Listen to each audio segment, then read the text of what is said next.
Today's episode of the BS Podcast is brought to you by SeatGeek. That is our presenting sponsor since 1982. Find the best tickets for sporting events, music, wrestling, opera, March Madness, you name it. Oh, guess what? It's the best way to buy bargain tickets for NHL and NBA teams that have completely given up. Or in the Brooklyn Nets case, maybe they haven't given up. Maybe they're going to screw up the Celtics pick. Oh my God, I'm having a heart attack. I have SeatGeek on my phone. It's by far the easiest way to shop for the best tickets thanks to their revolutionary grading system.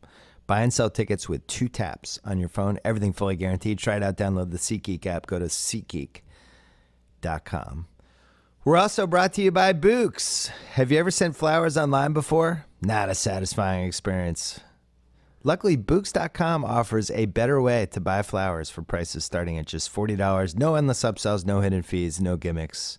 You can even get free delivery on Tuesdays through Thursdays when you register at Books.com. Books flowers make for a perfect gift any time of year. Right now, my listeners get 20% off their order by going to Books.com and using offer code BILL. That is BOUQS.com. Offer code BILL. We are also brought to you by TheRinger.com. That's where I posted a Friday NBA mailbag today. Talked about resting. Talked about Karl Anthony Towns versus Nikola Jokic. Talked about the Ball brothers. Talked about a bunch of stuff that we're probably going to talk about with Kevin O'Connor from The Ringer here in just a second. But I tried to solve the resting issue. I'll be interested to see what O'Connor thinks about that.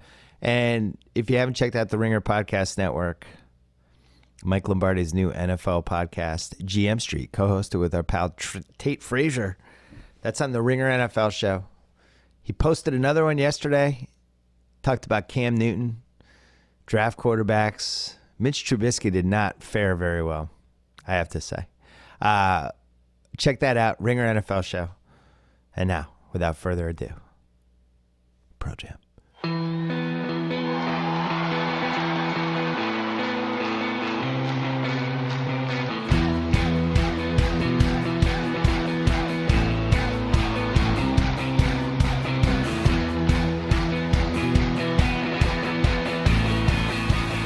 All right, as promised, the Ringer's Kevin O'Connor, a.k.a. KOC. This is his time of year, March Madness. He is in the top percentile of draft nerds that I know, and also loves the NBA and writes about the NBA 3 times a week on the Ringer. All right, first question. Right now I have it Lonzo 1, Fultz 2, Josh Jackson 3, Jason Tatum 4. For the lottery. Where am I wrong? Okay. I wonder, well, who do you have right behind Tatum? That's my question for you. Because I feel like a lot of people have soured on Tatum after his last performance for Duke. Wow, really? Who do you have right behind him? Yeah, I'm just curious. I mean, who's right behind Tatum? I want to know the full top 5. Tatum had one bad game and we're bumping him out of the top 4? Well, I feel like I get the sense that people have soured a little bit. So I'm curious, is Monk 5 for you, right behind Tatum? Because I know you're a Monk guy. I love Monk. I get the Fox thing. I understand it. I personally would not take him in the top 5 because, as we've discussed before, I think there are just too many point guards now. And unless you're getting a point guard who has a chance to be one of the 5 best point guards in the league, if there's an impact guy at another position, I just think it's easier to find a point guard. Monk, to me, I thought Sunday was a good example. I think he gets a bad rap for certain things. I think he's better defensively than people realize. His arms are long. You know, he seems like kind of a gamer, like he has a knack for making big plays when the team needs it. Doesn't have the ball a lot in his hands. I think he's a sneaky good passer that at the next level would pop up. But, you know, Fox has a chance to be an A-lister defensively. I'm really, the thing that jumps out to me with him, everyone's going to focus on his shot and, you know, at the next level, and nobody wants a point guard that can't shoot, but defensively, the guy is A-list. We have Kentucky, UCLA tonight, Fox guarding Lonzo again.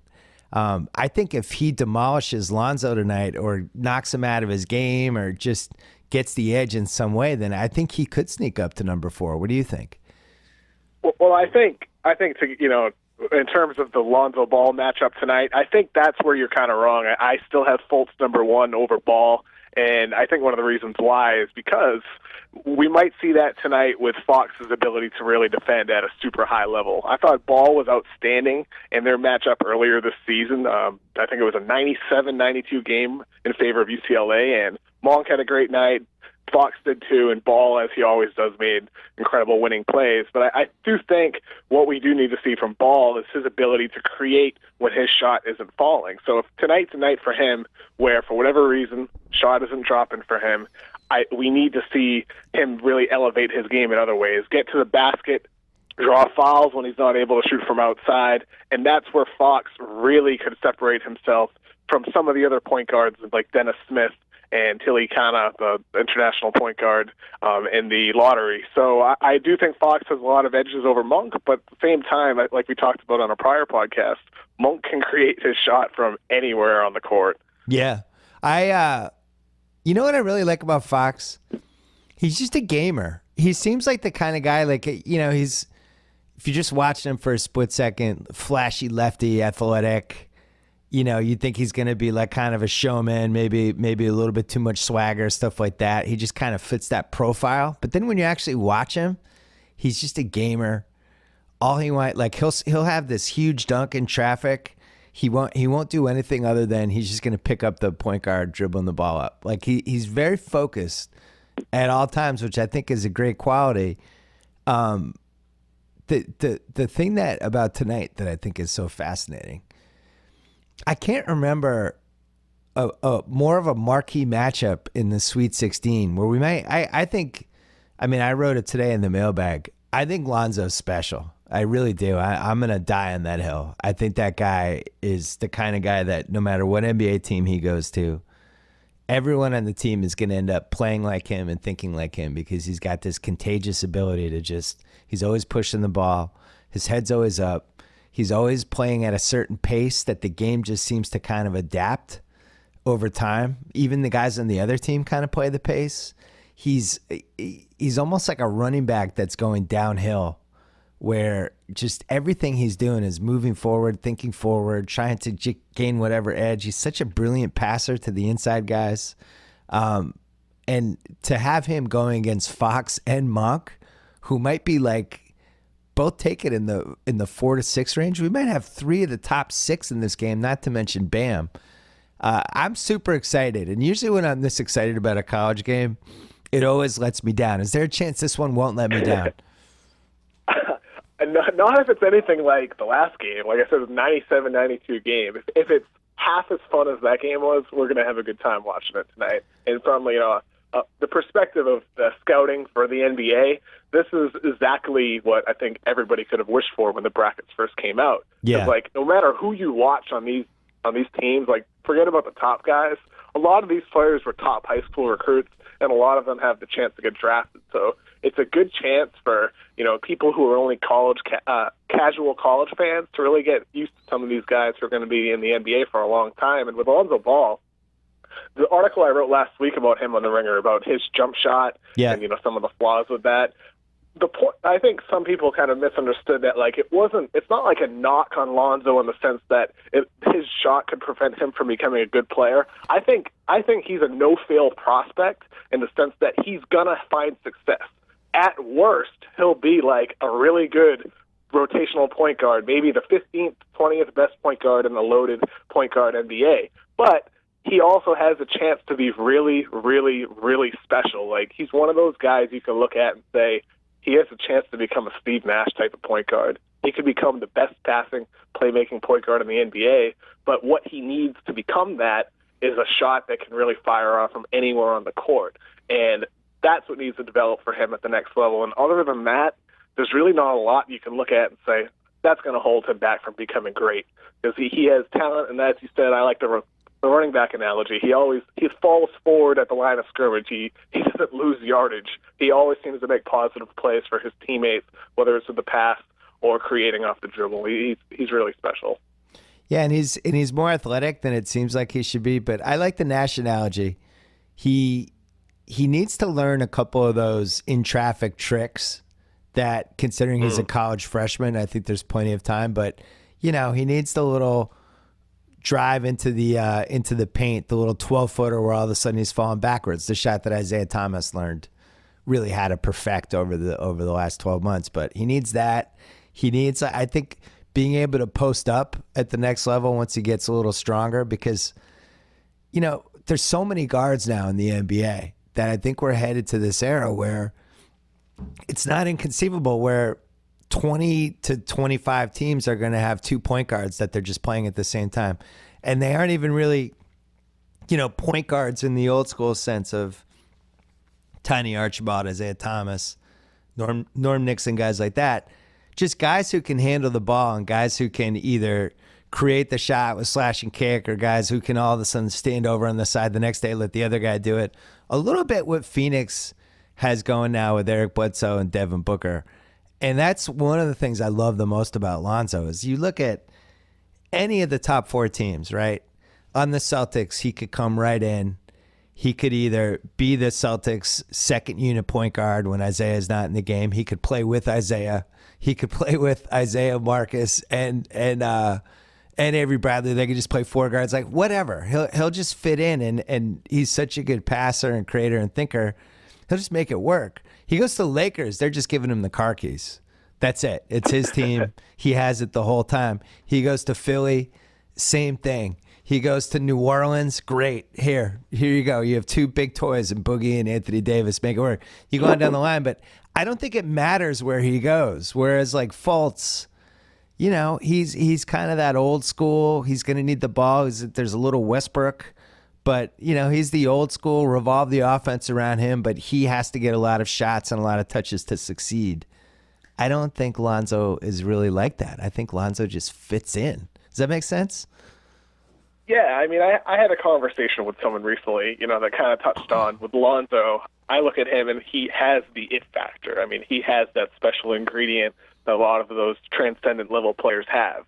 I just can't get over the fact, though, that Fultz is just has a better overall game. He's better at driving to the basket. He's better at drawing fouls. He has a wider frame to add more muscle. He has higher defensive potential, even though he has his moments where he gets lackadaisical on that end. Yeah. He just does more things overall, and he's still, on top of that, a really, really good passer. He's not quite Lonzo Ball's level, but he's really great. And he was in such a bad situation at Washington, a team that played with 2 big men all the time, that couldn't space the floor. He didn't have the opportunity to run like high pick and roll with 4 out shooters that like he will be almost all the time in the NBA. So I think Fultz, part of it, the flaws we observe with him was as a result of his situation.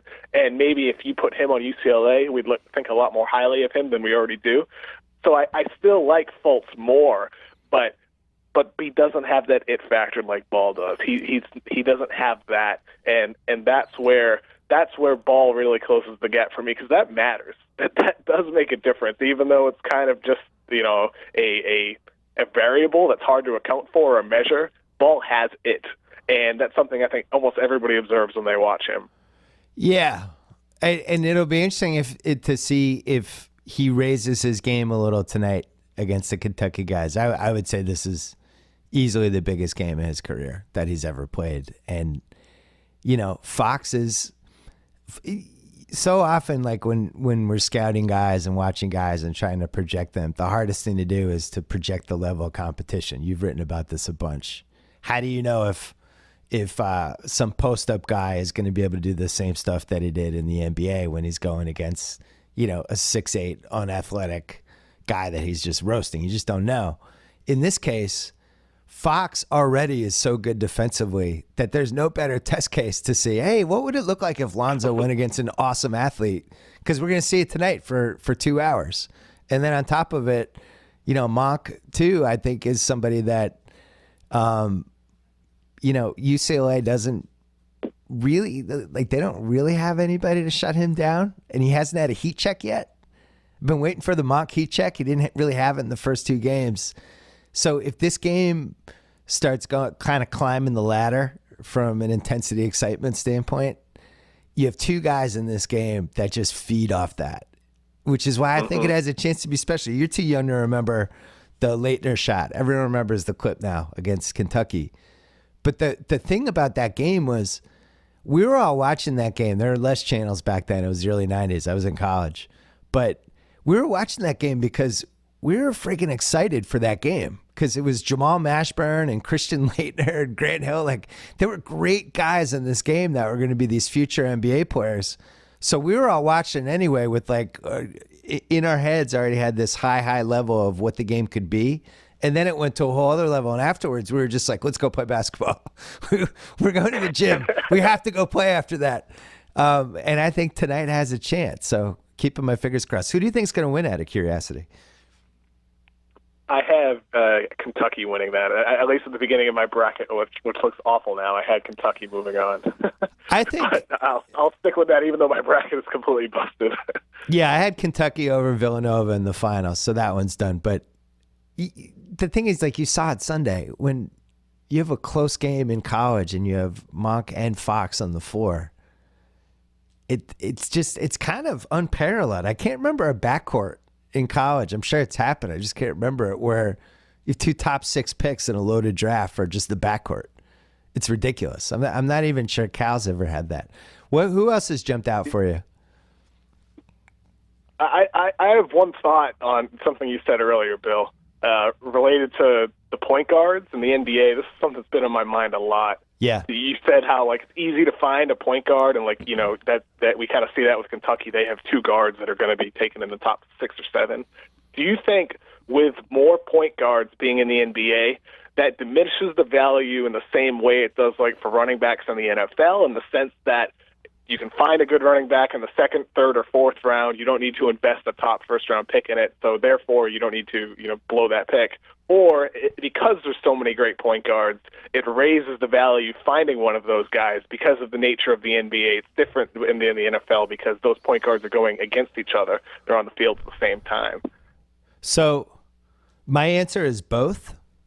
I think it makes somebody who has franchise point guard potential even more valuable, because I'm not convinced you can even compete at a high level anymore in the NBA unless you have a creator. And it doesn't necessarily matter if it's a point guard, but it's got to be somebody who can create slash and kick, and the whole offense can run through them. So whether it's Harden, whether it's Isaiah Thomas, whether it's John Wall, whoever, you have to have that guy now. You just have to.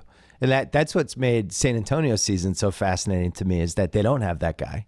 They're kind of the anomaly. They have Patty Mills and Parker. And, you'd probably take Patty Mills at gunpoint, but as a collection, that's on the bottom half of point guards in the league, but they're on pace for 62 wins. Some of it runs through Kawhi. Some of it's the infrastructure, the system, the fact that they have all these low post guys. They're a good rebounding team, all that stuff. But they're the anomaly. I think for the most part, you have to have the guy. You have to have the creator. And, I think Lonzo and Fultz, definitely, those are 2 more. So now we have, you're looking at, like, Devin Booker.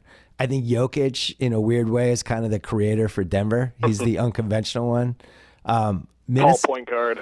Yeah, Minnesota has Towns and Wiggins, but neither of them are that guy. And Rubio's kind of stepped up lately. But, look at there's a good example. They have 2 great young players, and they're barely, they're barely within 7 or 8 games of 500. But you go on down the line, everybody has that one guy. This draft has Lonzo. It has Fultz. And I think Monk could be that guy. I mean, don't you think there's some Devin Booker potential with him, where we just didn't get a chance to see it in college, but at the next level he could have it? Oh yeah, absolutely. That's one thing I talked to Devin Booker about when I talked to him in Phoenix for the Suns article I wrote in January. It was basically, I said to him, you ran like 11 pick and rolls at Kentucky, and now, like, that's your most popular play type for the Phoenix Suns. And he basically said we all had to sacrifice. That was just the nature of the system. He said if you watch Karl Anthony Towns at Kentucky, he didn't shoot threes. You would think he's an interior player, and we know now that's exactly what he's not. He's a perimeter big man who can also play inside.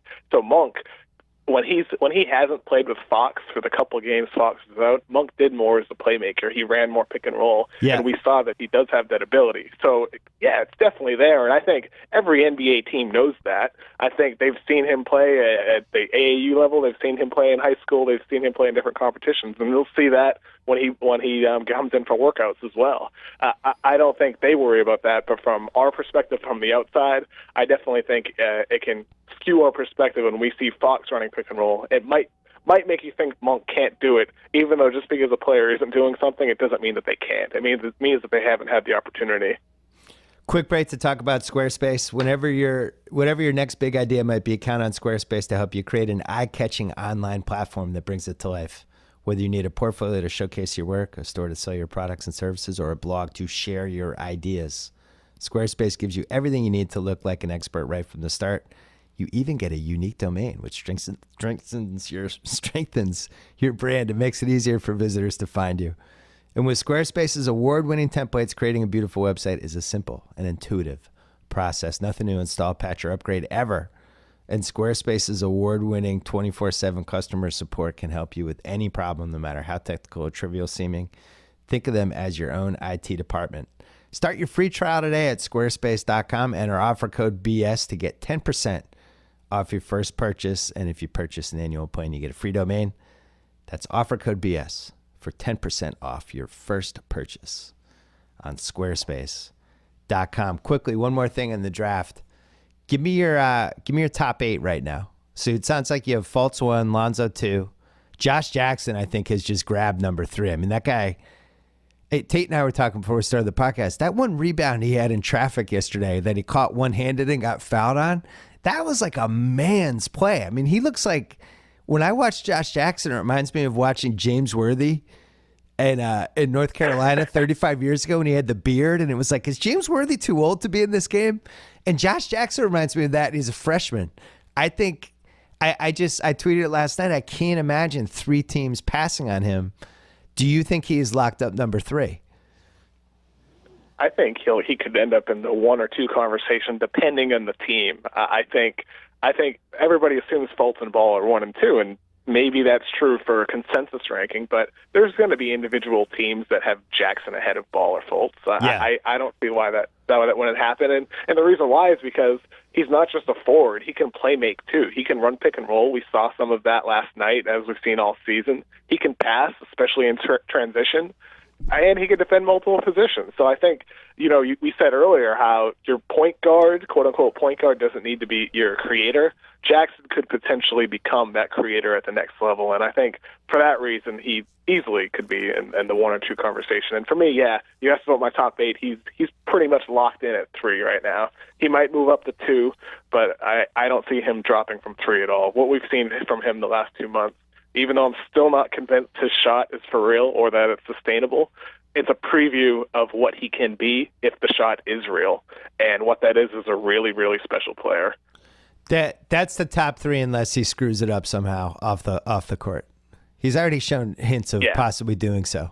Yeah. That'd be the only thing I could see him dropping out of if the team that was sitting at number 3 just got spooked by some of the behavior. But we'll see. Maybe, who knows? Maybe there were misunderstandings. I don't know. I never know what to believe with this stuff anymore. Number 4 sounds like that's wide open for Tatum. Still Tatum. Same for me. Yep, still Tatum. Even though I asked you about him earlier, it's still Tatum. Monk's 5 for me, and I still have Lowry Markkanen at 6. Even though last night was, every flaw that he has, put on the national stage. Yeah. Because we talk about. I tweeted this last night, and we talk about him as a 7-footer. But does that matter if he doesn't play like a 7-footer? He rebounds like a guard. He can't defend in the interior. He got tossed around on that last possession to where Xavier won the game. Yeah. So that's a problem for him. If he can't rebound like a big man, if he can't defend like a big man, and his perimeter game is all on the perimeter, it's all his success on offense is derived from outside. He's really like a wing in a 7-footer's body. And I know that's kind of a cliche, but with Markkanen, it's really true. And I as much as I love him, and I think he can become a truly great scorer, there's some serious flaws, and he's really going to need to improve 2 things. One, his perimeter defense. He's going to need to be able to defend the perimeter because small teams are going to put wings and forwards on him and maybe even guards because he can't beat you inside. So he needs to be able to defend those guys on the other end of the floor to keep him on. It's like the anti-Draymond Green in the sense that Draymond, you can switch him onto anybody, but you can't switch anybody onto him because he can overpower smaller guys and he can outquick bigger guys, whereas he can defend either of those guys on the other position. And Markkanen can't, and that's concerning if he's in a situation where he doesn't get that right fit around him. So I still have him 6, but I have some real hesitations with him. What a flaccid endorsement that was. Yeah, there's a lot of poor man's ... with him. It's like, oh, he's the poor man's Dirk. Oh, he's like a shorter poor man's Porzingis. My thing with this is I just want to know, like, with 5 minutes left in an NBA game, let's say I'm playing the Clippers. Who's he guarding? Where is he on the idea. That's floor? The question. I can't come up with an answer. I don't know. If he's playing the Celtics, is he guarding Jay Crowder? Is he guarding Al Horford? If he's guarding the Cavaliers, is he supposed to be boxing out Tristan Thompson? Do you have him on Kevin Love? Do that. See, that's what scares me about him because I can't figure out where he matches up on the other side. And my guess is that he's going to drop a few spots as we get closer to actual draft time. I think Fox is such a good athlete, and these teams are going to work him out, and they're going to get big fat boners. And I can't see him falling out of the top 6. I think they're going to be like, oh my God, this guy's legitimately a freak athlete, and already seems to have a pretty good feel for running a team. He's lefty, which I like. He can't shoot. I don't like his shot. I don't think it's going to go in. But, we've seen freak athletes come into the draft who worked really hard and turned themselves into decent shooters. I think Kawhi is always the go-to example for that. Is there anyone else in the top that you could see climbing into the 6-7 range? I think Dennis Smith could. I know he's not in a tournament right now, but, I rewatched a lot of Dennis Smith the last week or so, and I don't love his feel for the game, and he makes a lot of dumb errors that really bother me, especially, in a league where you want your point guard to be able to distribute and play off the ball. But at the same time, like with him, he makes a lot of those wow plays where you watch and you're like, whoa, whether it's a spin move or, a step through, a nasty crossover to get to the lane and then draw a foul or have an and one. He has a lot of those moments, and especially compared to a guy like Fultz, who plays a little bit more at his own pace. Even compared to Ball, he has a lot of those wow moments, and that I don't know if that matters with assessing a point guard in college because it's a different playing level. But at the same time, what is the common trait with all the top NBA point guards? They have a ton of those wow moments, and that's what we see with Dennis Smith.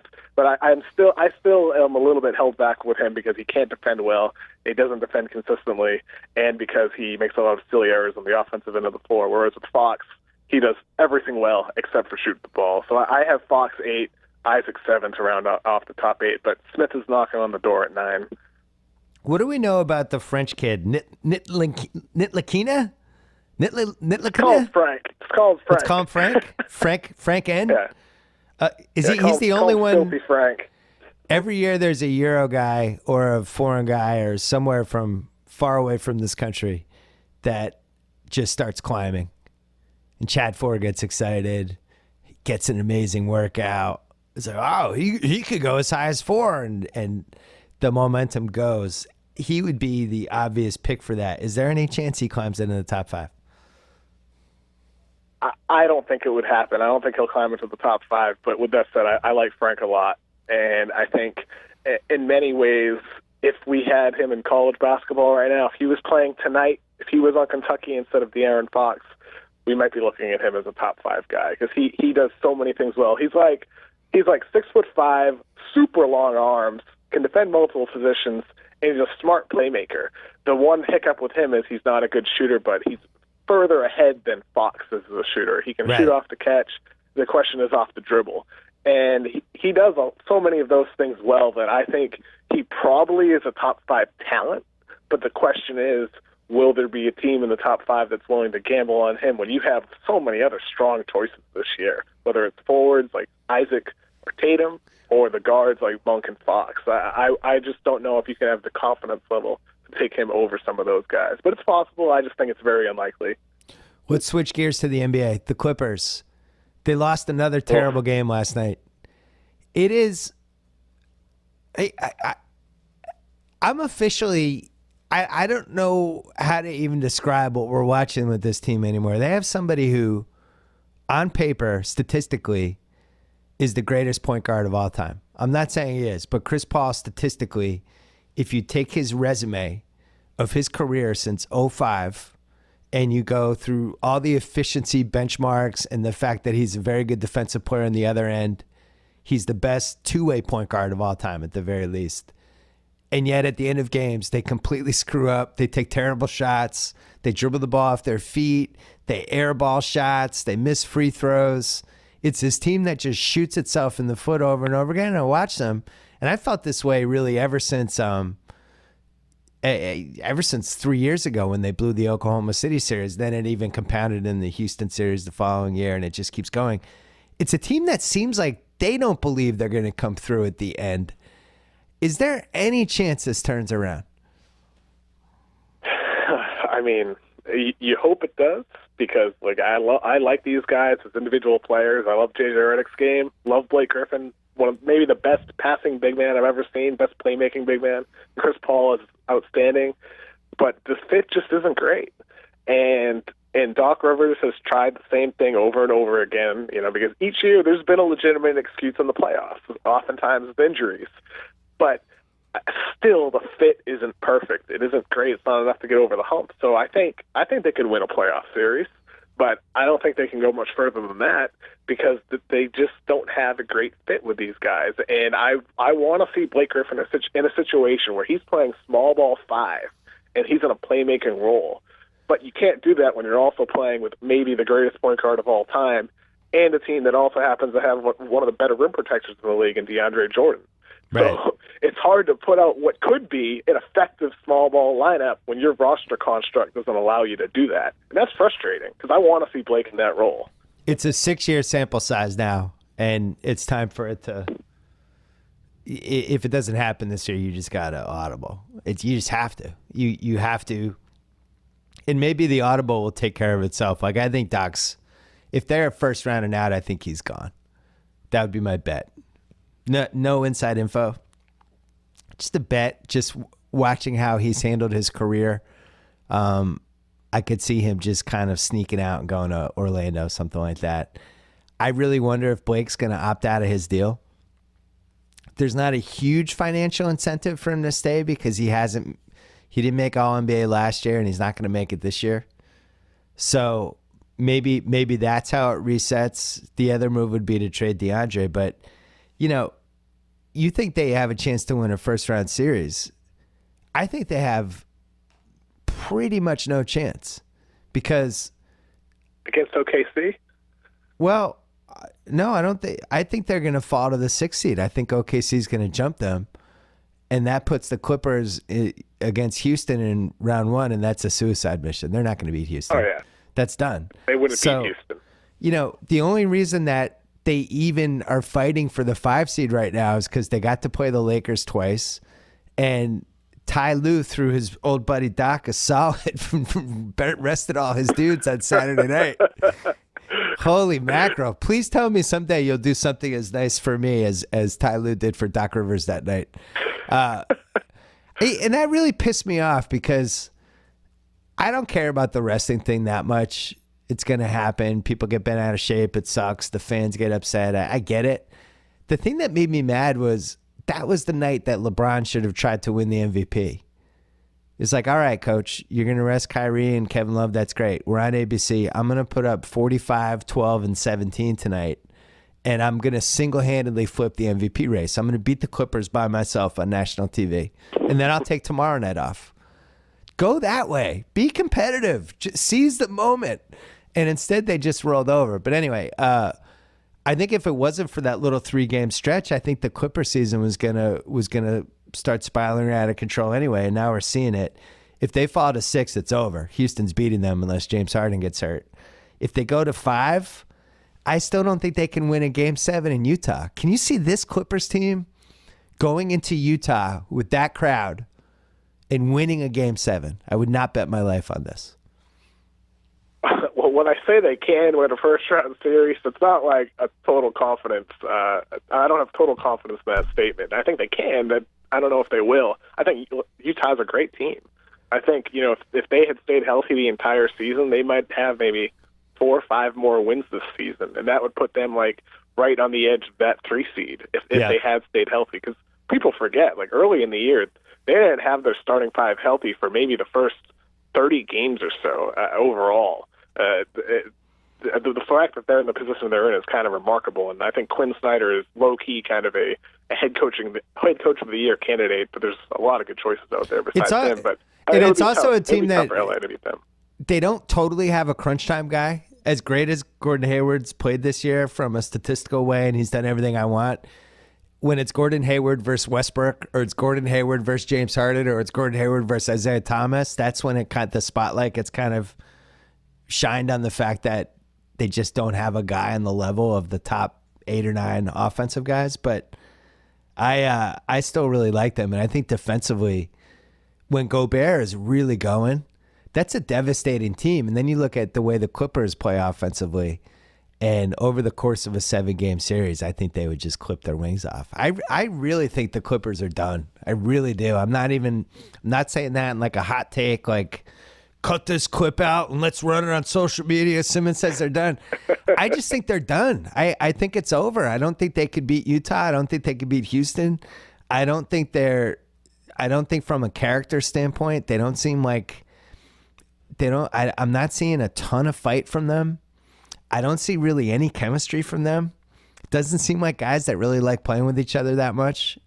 And I'm going tomorrow. I'm going to watch them in person play the Jazz, ironically. And to me, it's that's a must-win game. That's a playoff game. Let's see it. You got to take care of business.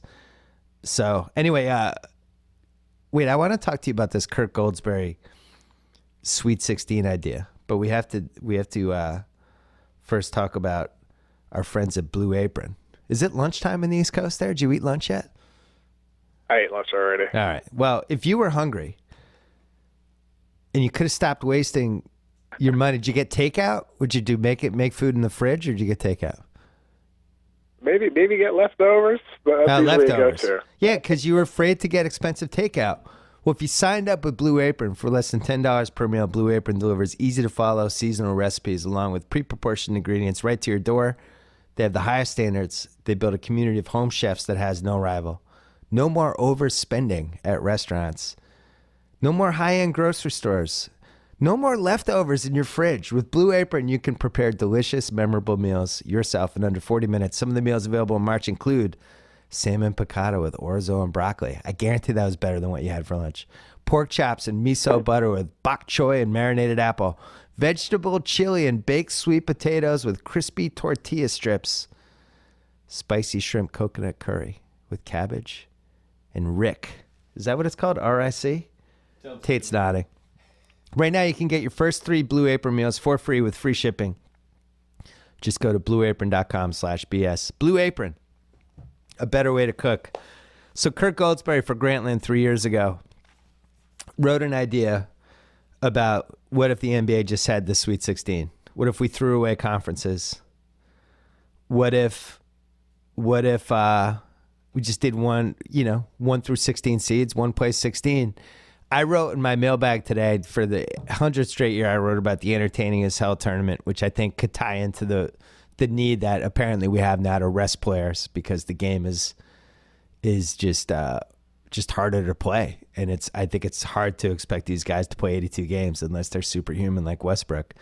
But the point was 76 games, and Entertaining is you guarantee 7 playoff spots for each conference. The other 16 teams play for the last 2 spots. If we had an NBA Sweet 16 and you just guaranteed 7 spots in each conference for the first 14 teams, and then after that, play-in tournament for the last 2, and then we go 1 through 16, all of a sudden, for a team like the Clippers, that makes their road a wee bit easier. So they would have, right now they are the ninth team. So I guess they would play Toronto. It would be an 8-9 matchup, Toronto versus the Clippers. Anyway, would you buy into a Sweet 16? Would you rather have that, or do you like the conferences? I hate conferences. But I think, first of all, I think it's disappointing that the league still has them, in the sense that every team should have basically equal strength of schedule entering the season. Like, you should play. I prefer a shorter schedule, like 58 games, or you play every team 58 twice. games? That's not happening. Are you crazy? I know, what I'm saying is, like, it won't be 58 games, but if you have that as a baseline and you insist on 82, right, you can have some type of structure that allows the teams to play basically equal schedules, right? Yeah. Because right now, the conference is weighed heavily on one side than it is on the other. So I just would like to see some balance across the league, because that way we get to see these teams truly for what they are, I think, in the sense that we won't see, I don't know, the Miami Heat starting off terribly, fighting for the 8th seed. We won't see the Chicago Bulls potentially in the playoffs, because we're going to have the 16 best teams. And I think with modern traveling, sleep, I think player health now, it would be fine having these players travel more if the schedule was structured a little bit better with no conferences. So if we had an NBA Sweet 16 this year, Golden State would still play Denver 1 versus 16 if the season ended today. It's a dramatic difference for the number 2 team, because San Antonio right now is going to play Memphis probably in round 1. You at least have to break a real sweat in the Memphis series, right? They got big guys. Who knows? You're going to have to break out the guns at least to get through that one. Otherwise, if you're in an NBA Sweet 16, San Antonio's playing Miami in round 1, the 15 seed. And Houston, instead of having to deal with the Clippers, who, I still think they'd beat, but you still have to deal with Chris Paul and DeAndre and JJ Redick and Blake Griffin. They'd be playing the Pacers in round 1. Now, the flip side of this argument would be, well, round 1 would be much more boring, because Houston Clippers is it's overqualified to be a first round series. That would be awesome.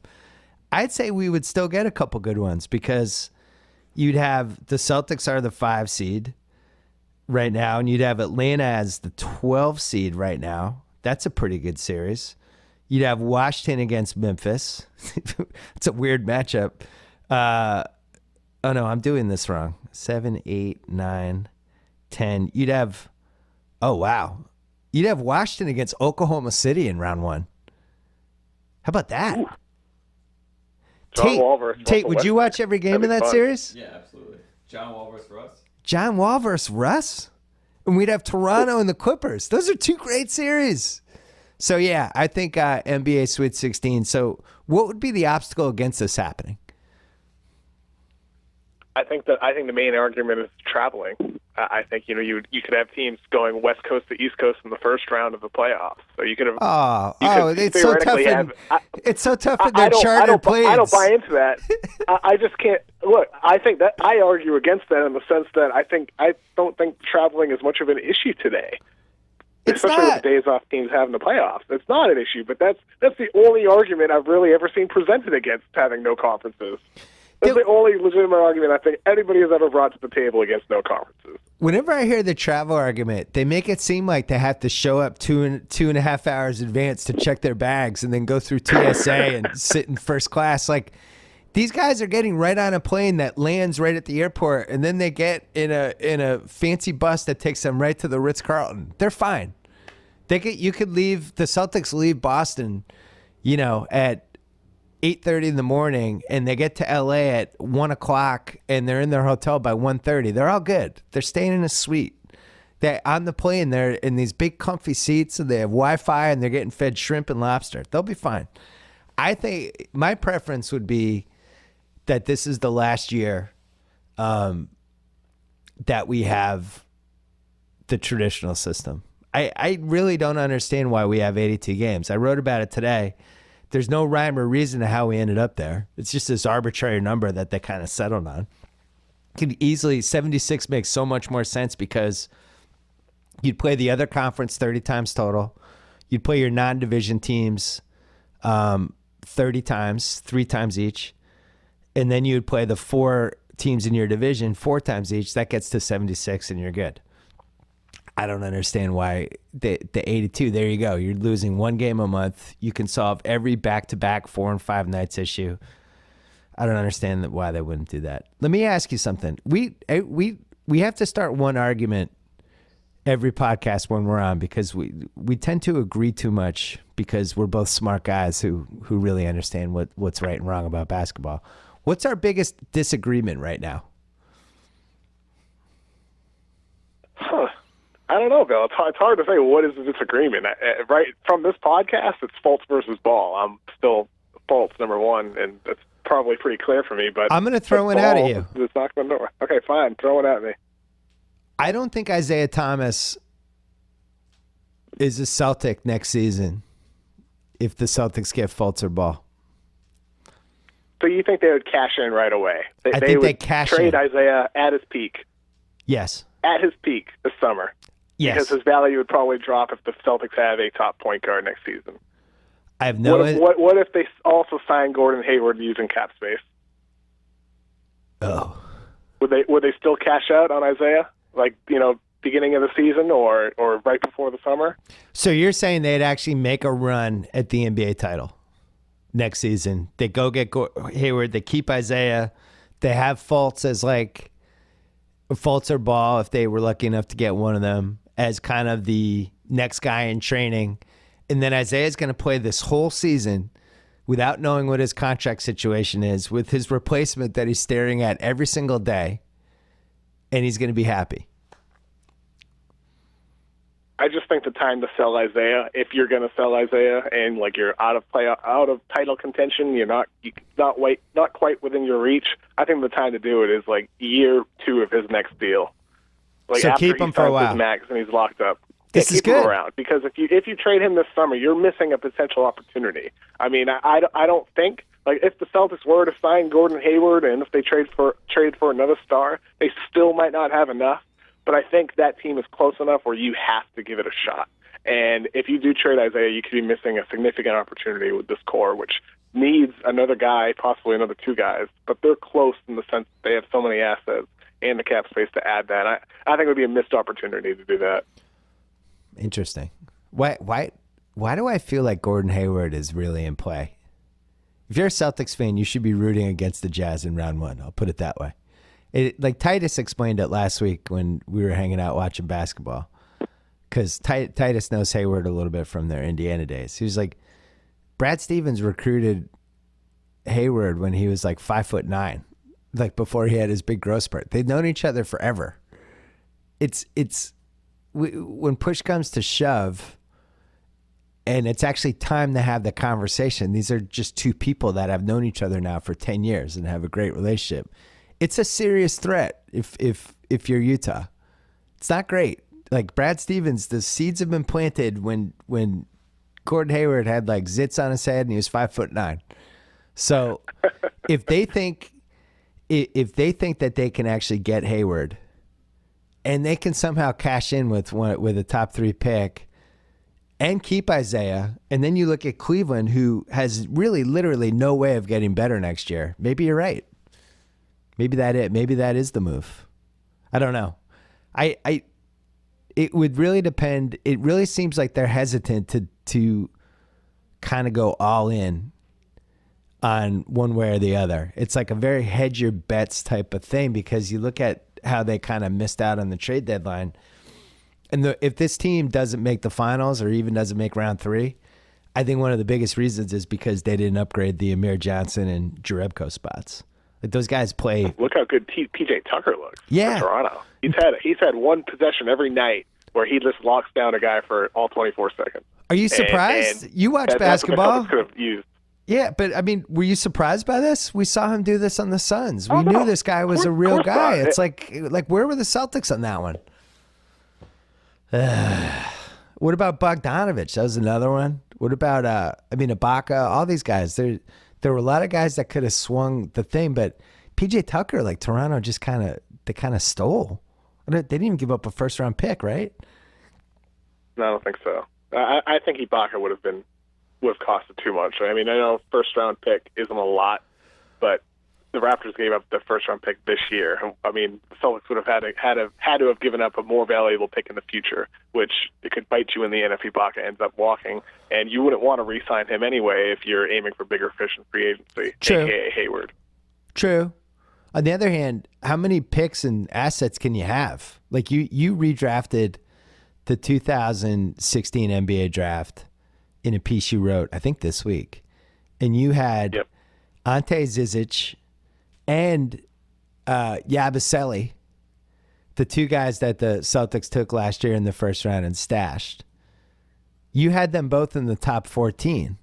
Why wouldn't they have dangled one of those guys to try to get somebody like Ibaka? I mean, that's my point. I don't think that they feel like they have a chance to win the title. So they're like, screw it. Let's just stockpile all of our assets and figure it out next summer. Because, if they had Ibaka on this team, even if you're renting him, well, what's the price for a rental? Baseball teams do this all the time, and the Celtics are probably the only team that actually had enough assets to go rent somebody for a year. But you put Ibaka on this team and the ceiling of it's a little different. That's why I'm not convinced that they think they can actually make the finals. What's your take on that? Well, I think, you mentioned Zizic. If they had traded Zizic for Ibaka, Zizic is the guy that could end up being your starting center for the next X amount of years, whereas Ibaka would be for maybe 3 months. So, right.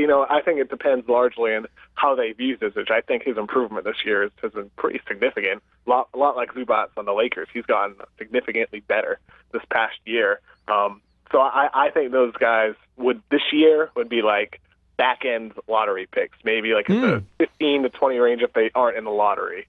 So I don't know if I'd want to give that pick for Ibaka no matter what team I was, knowing that he's a rental and he's really declined over the past few years. Still a really good player, don't get me wrong, but I wouldn't want to dump that asset for Ibaka at this point. Well, I'm going to be thinking Especially about... if you don't think he can win the title. I'm going to be thinking about Zizic in round 2 when Amir Johnson gets a pass under the rim and can't jump to dunk it because his ankles are shot. And he's a great guy and a great teammate and all that stuff, but I just don't know how you can think you can seriously compete in the playoffs when you have Jerebko and Johnson in 2 of those spots. And it was pretty easy to upgrade. I guess one of the issues is they didn't have the late round, first round pick to dangle this year out of, if it had been next year, it would have been a lot easier for them to do, but because they have the pick swap. Are you watching this Brooklyn Renaissance, by the way? It's been fun. Have you been following? KJ McDaniels is coming alive. I loved KJ McDaniels prior to the draft, but he's coming alive right now.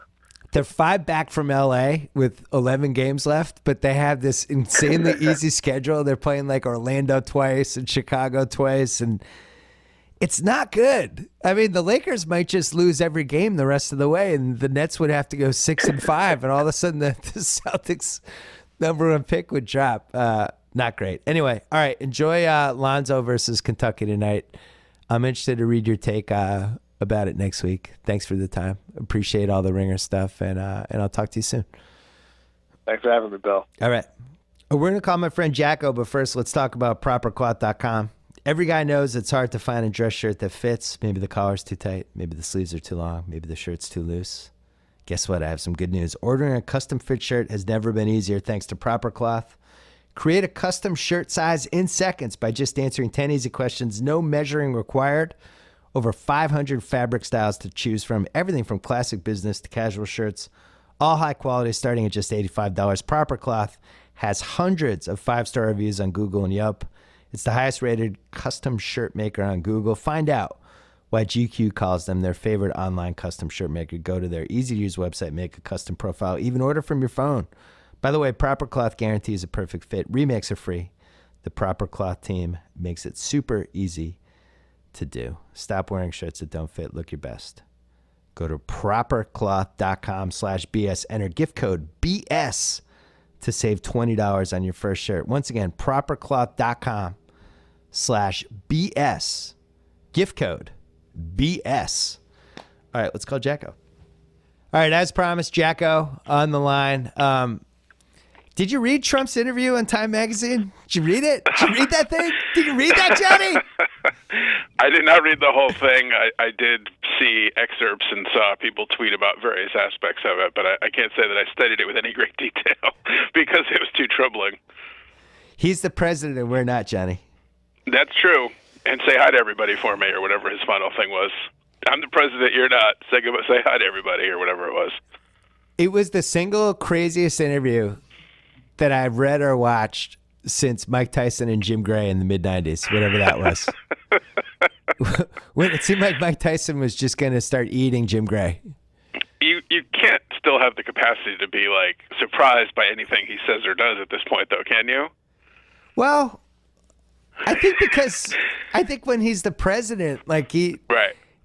I guess it's more surprising to me that he's impossible to protect. It's just impossible for the people around him to just stop him from tweeting on a Saturday morning, or to just give a completely insane Time magazine interview or whatever. I think that's what shocks me. I wish I could buy stock in the nearest liquor store to Sean Spicer's house, because it must be doing a phenomenal business. Or Kellyanne Conway's. What do you think, as a longtime fan and student of the Republican Party, what are their moves right now?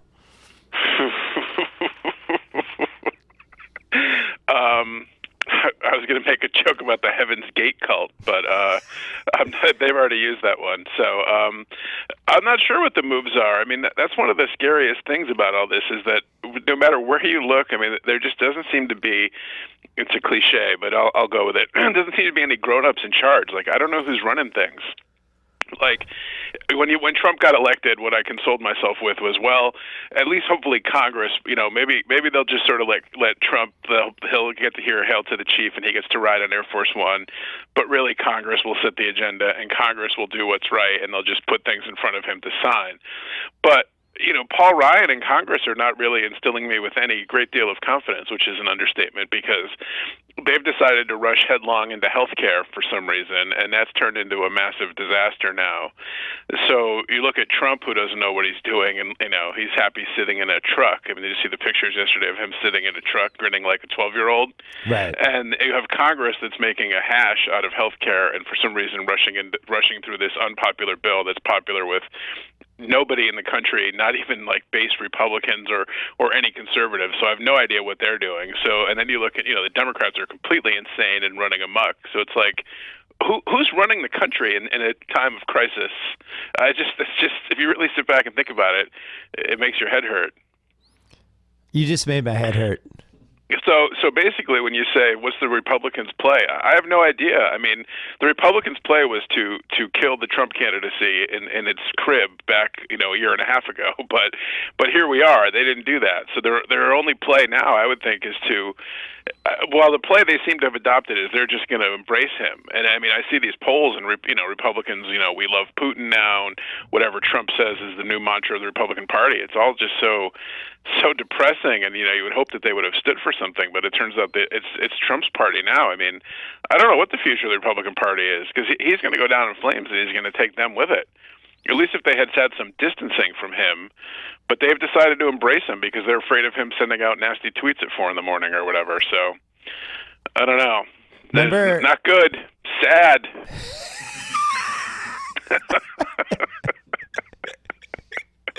Remember in 2009, on the pod, we used to do, Johnny, are you worried yet? And I'd ask you how worried, and then I'd say how worried I was about the Red Sox season, and we would just go through it. Now nobody's ever worried because everyone makes the playoffs.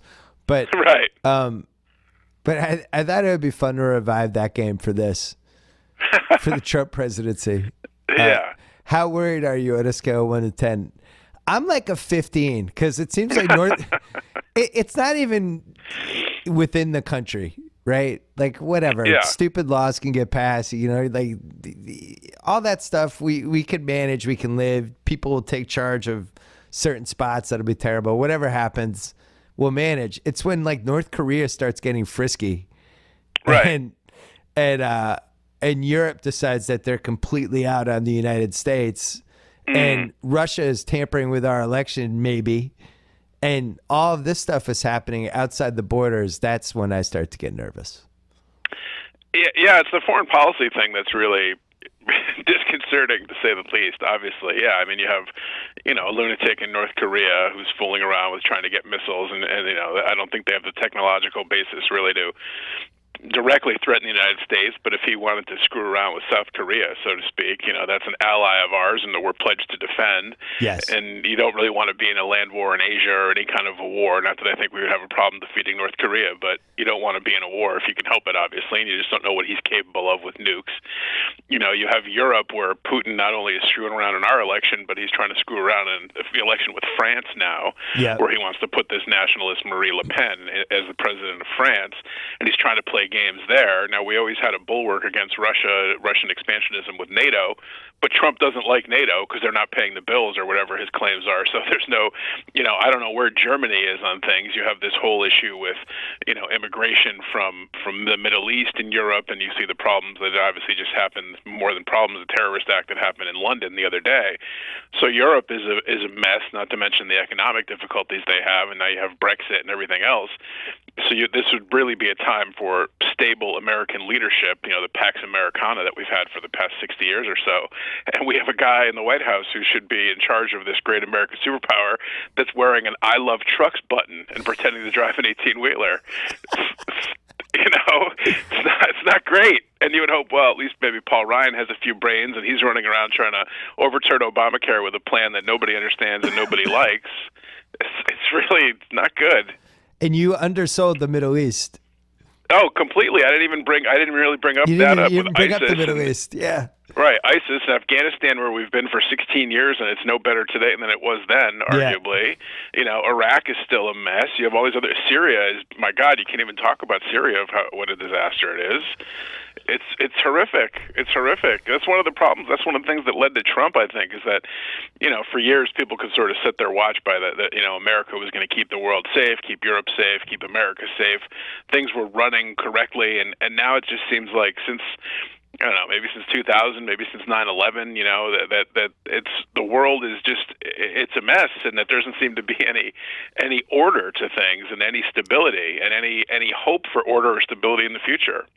My fear is if the Korea thing heats up, that Trump is going to be like, look, Russia's going to help us this one time, kind of deal with this. And then we've teamed up with Russia. And then who the hell knows where that goes? Like, I'm prepared for anything. Well, that's, Russia. Trump kept saying during the campaign, he keeps saying, like, would it really be so bad if we were friends with Russia? Would that be so bad? Right. Well, Russia does not have the best interests of the United States at heart. Yeah. It hasn't since 1917, and Putin was a KGB agent. So this notion that he just forgot about all the things where America was the prime enemy, and he's forgotten about that. I mean, his whole goal is to restore the greatness, as he sees it, of the Soviet Union. Yeah. And the Soviet Union did not have our best interests. So great. That would be great if we could all be friendly and sing Kumbaya and hold hands. But when there's two diametrically opposed positions, viewpoints of the world, and in terms of who's going to run the show, you can't be friends with somebody like that. You can't, Johnny. You just can't. You can't do it. You can't be friends with Russia. Despite what Rocky Balboa said in Rocky IV, I'm not sure we're ever going to get along that great with Russia while they have a Putin-esque leader in charge. Yeah, it's like if the Yankees and the Red Sox teamed up to make baseball better. It's just not happening. It's in the DNA. It's doomed. Baseball. That's exactly right. The Yankees are just loaded with lovable prospects, and there's a Roy Hobbs everywhere you look, and great pitchers and great arms, and the shortstop they got in the Chapman trade is a slam dinger, and it's just slam dinger. Slam dinger. I made up that word. That's a good one. Thank you. You're feeling good. There's some sleeper potential. Good. It's going to be a fun team to watch. Bunch of young guys. Absolutely. Very un-Yankee-like team. It's the first time in my lifetime, probably, or certainly since the 90s, when it's not a collection of overpriced, overage veterans, where there's hope for the future and young guys and prospects, and Like you have visions of a dynasty, another core four situation with Bird at first, and obviously Sanchez, who's already shown greatness at catcher, and Torres for the future, and Clint Frazier in the minor leagues, and not to mention guys like Caprillion and Justice Sheffield. I mean, they got a litany of a cacophony. That's really not the right word, but a multitude of young prospects to look at. A potpourri. A potpourri of stars of the future, one hopes. So yeah, it's exciting. It's exciting. Greg Bird is like Lou Gehrig reincarnate, and he has a cat that's related to Mr. Bigglesworth from Austin Powers. What's not to like? Fun stories like that. Amazing. What a time to be a Yankee fan. Is this the year that Betances' arm falls off as he's throwing a slider? It feels like it could be. No, kids. Yeah, today's his birthday, by the way. I think, or yesterday was his birthday. I saw on Twitter. So he's young buck, good setup guy. He's great. The problem is Randy Levine, who's a moron. Yankees win an arbitration, and then Randy Levine decides to take a victory lap and rub Betances' nose in the mud. Yeah, that wasn't great. Betances is like, I can't wait to be a free agent. Good work, Randy. Well done all around. Give me your top 3 starters for the Yanks. Yeah. Pitching. Yeah. Well, that's where we're running into some It's going to unravel a tiny bit. Tanaka has been brilliant in spring training. Now it's spring training ticket for what it's worth, but I think he's pitched I forget how many shutout innings he's pitched, 16 or something ridiculous. Okay. He's looked really good, but I mean his elbow is like David Price's, held together by duct tape. So Johnny. So you don't know how you hope he can last, and then I don't even know who's number 2. I guess Pineda. I don't know. It's troubling. That's your number 2 starter? I think last year Sabathia. The starting is starting pitching not great. Yo, you guys are gonna stink. Yeah, this year we're in a transition year. Okay, we're in a transition year. They're gonna have some pop though. Their offense is gonna be good, but they're gonna give up a lot of runs. About next year? Are you prepared for the world when you're bouncing your grandkids on your lap, telling them about the time that you got to watch Betts and Benintendi and Jackie Bradley in the same outfield? I am not ready for that time. No. I got my Sports Illustrated yesterday with them on the cover, though. Whoever was on the cover, I couldn't really bring myself to even really look at it. The most amazing part of that story was that you got your Sports Illustrated. Yeah, I know. I'm a dinosaur. Throwback to a different time, yes. I didn't get it on my iPad. I got it in my mailbox. Did you read it as you were watching the 6:30 nightly news? And eating a Hungry on my Man. rotary phone. I was making some calls on my rotary phone as I breezed through it. Eating your Hungry Man frozen dinner. The TV tray in front of me. Yeah, exactly. Are you prepared for the world when David Ortiz announces in June, he just sends out the tweet that says "I'm back"? Oh yeah, I can already see that coming. There's no question about that. When yeah, you wrote a tweet about that a while ago. Yeah, you could totally see that coming because they have Chris Sale and they have Porcello and whatever's left of David Price, so they have theoretically a good rotation. But so yeah, if they're in first place or they're doing well and he thinks he can sniff one more ring and then he comes back and then everybody goes crazy. Yeah, that'll be wonderful. The Chris Sale trade makes me nervous because even though it's going to be really fun to watch him pitch, like all the prospect lists come out in March. Yeah. And, I'm in that crazy league of dorks. We basically gave up like the number, one of the top 5 prospects and then like the 13th best prospect.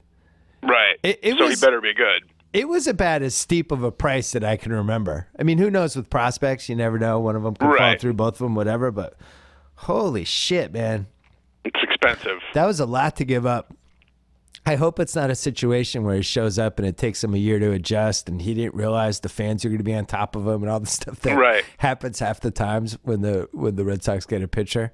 Oh, man. Going from, he played for the White Sox that, this whole city, like they're the second banana in Chicago because everybody cares about the Cubs, so there's probably no pressure being a White Sox, and now he goes to probably the most intense place because everybody lives and dies with every pitch, and it's going to be let's hope it's a rude awakening for him. Let's hope he hates it. And then you have Hanley Ramirez without David Ortiz, which I think is underrated. He got a lot bigger in the offseason, I noticed, too. That's convenient. Yeah, bulked up. What happens to a lot of guys over 30 or 35, whatever he is. No, it's, weight training's really good these days. Yeah, days. good nutrition. You get a different trainer. eat differently. Maybe have a little granola in the mornings. Well, that's he's all bulked up, and now he's going to try to do too much because there's no Big Papi, so he's got to be the offense.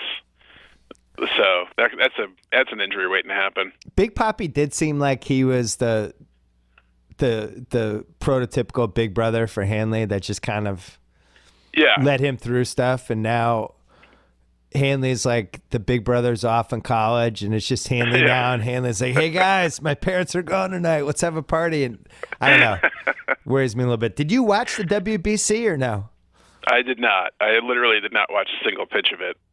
I kind of regretted it because our mutual friend Gus Ramsey was tweeting liberally about it, and it seemed like it was some pretty exciting games, and the U.S. won. I'm always happy to see America be made great again, and but I was not into it. No, I tried. I really did. I tried. I've had it on a couple times. It just something about March baseball with the stakes. It just didn't feel right. Yeah, I'm not against it. I was glad people enjoyed it. I thought the Adam Jones catch was awesome. I liked the fans, and it's fun. The Puerto Ricans were all fired up, and the blonde hair and all that. Yeah, all that. Yeah, I get it. It just felt weird. March is like spring training, and it's lazy, and it's March Madness, and I just want to read stories about like, some random Red Sox prospect I've never heard of was lighting it up. I'm not ready for real competition. Real competitive. Yeah, I agree. I just couldn't adjust. Yeah, it's too soon. They need to do something with that. I mean, I've heard Francesa talking about this before it started, and he said he wasn't going to watch any of it, and people were trying to tweak it, and they were saying like, what if you had it at the end of the season, like after the World Series? But he's like, nobody would play because guys are so drained from the season, and if you had guys that were in the postseason, they're not going to then go play in it, so you're not going to have theoretically the best players, and then you're going to start to compete with football. That's problematic. People are kind of beyond baseball at that point, so it's tough because there's not really any good time to have it. You can't have it obviously in the middle of the season because teams are never going to agree to take 2 weeks off. So I don't know. It's not a bad event. I like sort of a mini Olympic thing for baseball, but I just don't know when you would have it that you'd be able to draw eyes. Yeah, you know what I'm good with? The baseball playoffs. Yeah, right. Exactly. Maybe that's what we should keep. Right, exactly. And March is March Madness. They own the month, and so I'm more focused on that than I am on baseball at this point. And I'll tell you another thing, Johnny. With how divided this country has become after the election, maybe it's not a good idea for the nationalities to compete against one another. Maybe we all need to band together, Johnny. It's really good. We should join hands as a brotherhood of man. Come there you on. go. I don't see countries anymore, Johnny. I see people. I see Americans. Very good. I don't want to compete. I don't need your flag to compete against me. We're all under one flag, great. Johnny. We're under the flag of the United States of America. That's it. As long as I can still hate the Red Sox, I agree. Johnny, a pleasure as always. Talk to you soon. Good times. Take it easy, buddy. All right. Bye-bye. Bye-bye. That's it for the BS podcast. Thanks to SeatGeek, our presenting sponsor. Don't forget to download the SeatGeek app or go to SeatGeek.com. Thanks again to Proper Cloth. Finding a dress shirt that fits is hard. Ordering a custom fit shirt has never been easier. Thanks to Proper Cloth. Their custom shirts start from $85. High quality shirts made from premium Italian and Japanese fabrics. They even guarantee a perfect fit, and remakes are free. Stop wearing shirts that don't fit. Start looking your best. Go to propercloth.com/BS. Enter gift code BS to save $20 on your first shirt. Don't forget my NBA mailbag up on theringer.com. Don't forget to listen to the Blue Chips Sports Movie Hall of Fame podcast that we put up Tuesday if you love Blue Chips. Don't forget about the Ringer NFL show and Mike Lombardi's new podcast. Don't forget, Tate, when are you doing Teed Up this weekend? Tonight. You doing it after every game? Did one last night, doing one Oh, tonight, Tate's the doing one best. Saturday, Sunday. So the Teed Up podcast on Ringer University, Tate and Titus, they went full scale last week. They're going to bring it back. They're going to do nightly podcasts after these games. Try not to have too many beers before the... Are you drinking tonight, Friday night? Sober. Stone Cold Sober. That's what the pod should be called. Tate and Titus breaking it down. They've done a really good job so far. And we also almost watched Tate die on a live stream on Sunday as UNC was blowing the game. You were so mad. I don't know if I like angry, sarcastic, bitter Tate Frazier. I didn't sign the NDA. Jesus. Went to a dark place. At one point, Tate was like, this is my fault. I shouldn't live here. I should be in North Carolina. I was like, what's going on? Is Tate quitting? Wow, it was emotional. But yeah, so teed up on the Ring University podcast if you want immediate feedback on all these games. Those guys will break it down to you. Enjoy the weekend. We'll be back next week on the BS podcast.